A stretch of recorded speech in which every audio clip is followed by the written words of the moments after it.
This is just truly sad.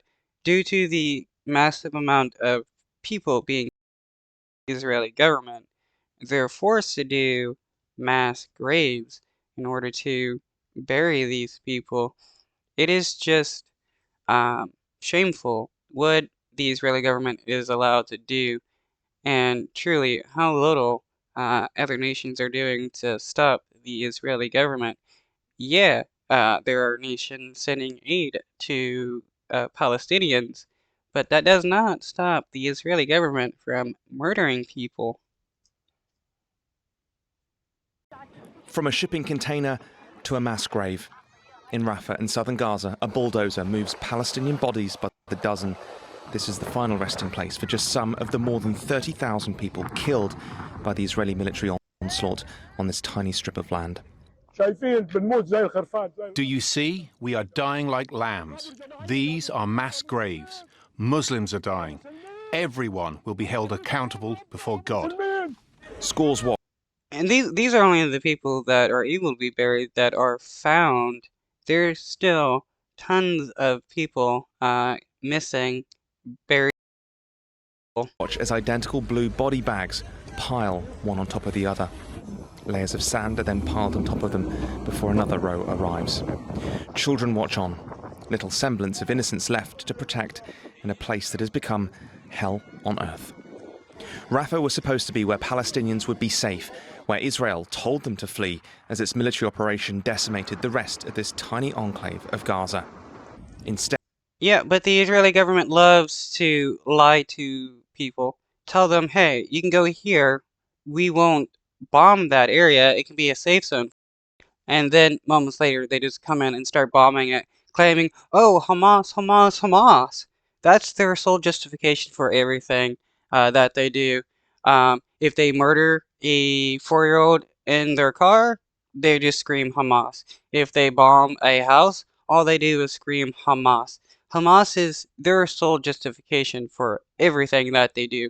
And this is why Bibi Netanyahu and the Israeli government supports and funds Hamas so that they can just blame Hamas for everything, no matter what the Israeli government does to innocent people.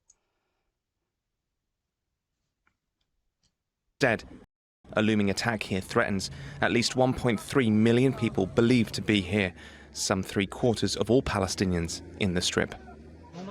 For those that have miraculously survived the daily airstrikes and military assault, the spectre of famine now stalks them, threatening death on an even larger scale.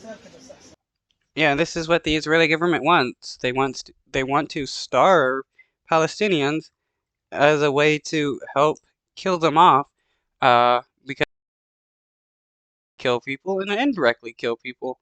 That's the reason why they destroyed 80% of the infrastructure, so that these people wouldn't have like the ability to get medical care, the ability to eat or drink water, or live in a shelter. And I'm curious how defenders of the Israeli government defends the Israeli government when they're arming and funding terrorists in the West Bank, giving guns to Israeli settlers to go kill Palestinians.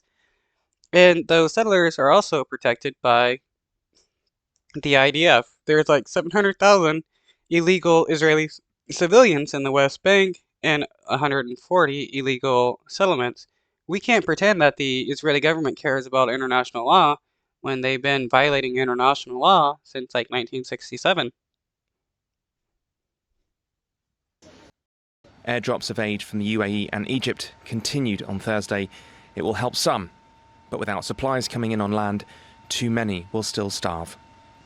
Agencies A lot of the supplies coming in through on land is being prevented either by the Israeli government or by the protesters who are blocking aid coming in to Gaza because they also want to help starve and kill Palestinians.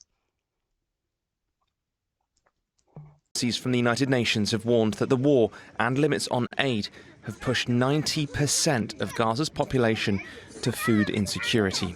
What have we done to So if 90% of the population dies due to starvation, will the defenders of the Israeli government finally admit that they're committing genocide? I mean, imagine if that's what the Nazis did to Jewish people during World War II. Everybody would look back and be like, yeah, that was definitely a genocide. But you got defenders of the Israeli government looking at it now and being like, no, that's not a genocide. You don't know what the definition of genocide is. The Israeli government may be starving millions of people, but they're not killing anyone.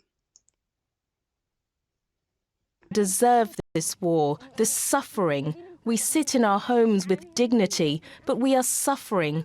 What is our fault here? Yet at this camp in Rafah, hope is the scarcest resource of all.